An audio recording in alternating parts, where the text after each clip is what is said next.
महाशिवरात्रि की कथा। हिरनी की सत्यनिष्ठा की यह कहानी आपको रुला देगी। हर हर महादेव। एक बार पार्वती ने भगवान शिव शंकर से पूछा, ऐसा कौन सा श्रेष्ठ तथा सरल व्रत पूजन है जिससे मृत्यु लोक के प्राणी आपकी कृपा सहज ही प्राप्त कर लेते हैं। उत्तर में शिवजी ने पार्वती को शिवरात्रि के व्रत का विधान बताकर यह कथा सुनाई। एक गांव में एक शिकारी रहता था। पशुओं की हत्या करके वह अपने कुटुंब को पालता था। वह एक साहूकार का ऋणी था, लेकिन उसका ऋण समय पर ना चुका सका। क्रोधवश साहूकार ने शिकारी को शिव मठ में बंदी बना लिया। संयोग से उस दिन शिवरात्रि थी। शिकारी ध्यान मग्न होकर शिव संबंधी धार्मिक बातें सुनता रहा। चतुर्दशी को उसने शिवरात्रि की कथा भी सुनी। संध्या होते ही साहूकार ने उसे अपने पास बुलाया और ऋण चुकाने के विषय में बात की। शिकारी अगले दिन सारा ऋण लौटा देने का वचन देकर बंधन से छूट गया। अपनी दिनचर्या की भांति वह जंगल में शिकार के लिए निकला, लेकिन दिन भर बंदी गृह में रहने के कारण भूख प्यास से व्याकुल था। शिकार करने के लिए वह एक तालाब के किनारे बेल वृक्ष पर पड़ाव बनाने लगा। बेल वृक्ष के नीचे शिवलिंग था, जो बिल्वपत्र से ढका हुआ था। शिकारी को उसका पता ना चला। पड़ाव बनाते समय उसने जो टहनियाँ तोड़ी वे संयोग से शिवलिंग पर गिरी। इस प्रकार दिन भर भूखे प्यासे शिकारी का व्रत भी हो गया और शिवलिंग पर बेलपत्र भी चढ़ गए। एक पहर रात्रि बीत जाने पर एक गर्भिणी मृगी तालाब पर पानी पीने पहुंची। शिकारी ने धनुष पर तीर चढ़ाकर ज्यों ही प्रत्यंचा खींची, मृगी बोली, मैं गर्भिणी हूँ, शीघ्र ही प्रसव करूंगी। तुम एक साथ 2 जीवों की हत्या करोगे, जो ठीक नहीं है। मैं अपने बच्चे को जन्म देकर शीघ्र ही तुम्हारे सामने प्रस्तुत हो जाऊंगी, तब तुम मुझे मार लेना। शिकारी ने प्रत्यंचा ढीली कर दी और मृगी झाड़ियों में लुप्त हो गई।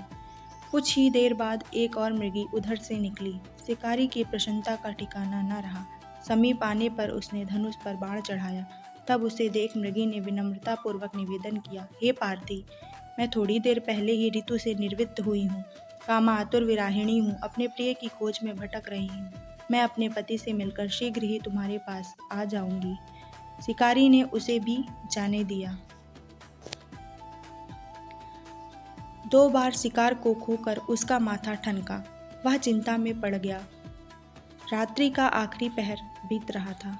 तभी एक अन्य मृगी अपने बच्चों के साथ उधर से निकली। शिकारी के लिए यह स्वर्णिम अवसर था। उसने धनुष पर तीर चढ़ाने में देर न लगाई। वह तीर छोड़ने ही वाला था कि मृगी बोली, हे पारधी, मैं इन बच्चों को पिता के हवाले करके लौट आऊंगी। इस समय मुझे मत मारो। शिकारी हंसा और बोला, सामने आए शिकार को छोड़ दूं? मैं ऐसा मूर्ख नहीं। इससे पहले मैं 2 बार आया शिकार खो चुका हूँ। मेरे बच्चे भूख प्यास से तड़प रहे होंगे। उत्तर में मृगी ने फिर कहा, जैसे तुम्हें अपने बच्चों की ममता सता रही है, ठीक वैसे ही मुझे भी, इसलिए सिर्फ बच्चों के नाम पर मैं थोड़ी देर के लिए जीवन दान मांग रही हूँ। हे पारधी, मेरा विश्वास कर, मैं इन्हें इनके पिता के पास छोड़कर तुरंत लौटने की प्रतिज्ञा करती हूँ। मृगी का दीन स्वर सुनकर शिकारी को उस पर दया आ गई। उसने उस मृगी को भी जाने दिया।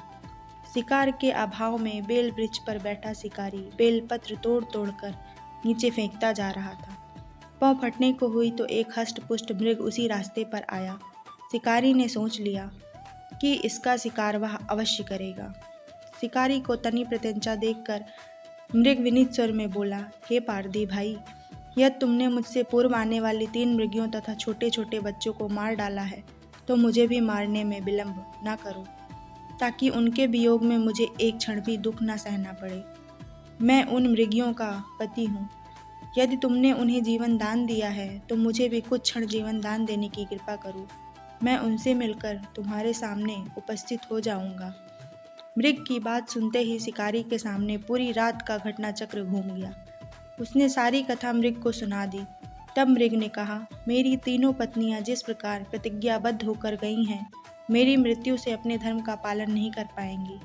अतः जैसे तुमने उन्हें विश्वास पात्र मानकर छोड़ा है, वैसे ही मुझे भी जाने दो।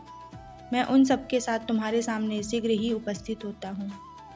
उपवास, रात्रि जागरण तथा शिवलिंग पर बेलपत्र चढ़ाने से शिकारी का हिंसक हृदय निर्मल हो गया था। उसमें भगवत शक्ति का वास हो गया था।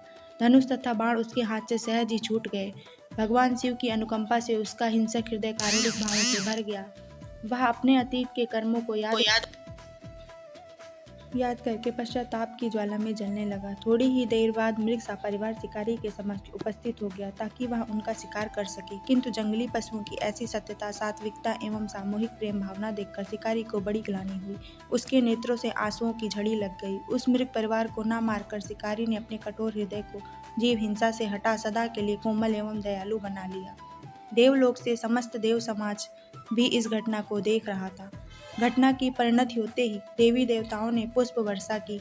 तब शिकारी तथा मृग परिवार मोक्ष को प्राप्त हुए। अगर आपको यह कहानी पसंद आई हो तो इसे लाइक, सब्सक्राइब एवं कमेंट में हर हर महादेव लिखना ना भूलें। हर हर महादेव।